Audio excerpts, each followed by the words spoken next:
ఇప్పుడు నేను నాస్తికులందరికీ కూడా నేను ప్రశ్న వేస్తున్నాను, ఇప్పుడు దేవుణ్ణి నమ్మద్దు అంటే ఇవన్నీ తప్పని ప్రూవ్ చేయాలి కదా. అవునా కాదా? ఇప్పుడు నయనం చిన్నంది శస్త్రాన్ని నయనం దహతి పావక నచైనం క్లేదయంచాసో నశోషయతి మారుత.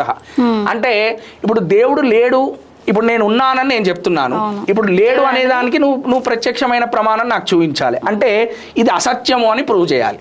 అంటే ఏంది, ఆయన ఆత్మని కాల్చి చూపించాలి నాకు, నేను అప్పుడు నమ్ముతా దేవుడు లేడని. చూపించగలుగుతారు ఎవరన్నా? లేదు, ఎందుకంటే నాశనం లేదు కదా. నాశనం లేదని క్లియర్గా చెప్తున్నాడు కదా. మరి నువ్వు దేవుడు లేడు అని నమ్మినప్పుడు మరి ఇది తప్పు అని ప్రూవ్ చేయాలి.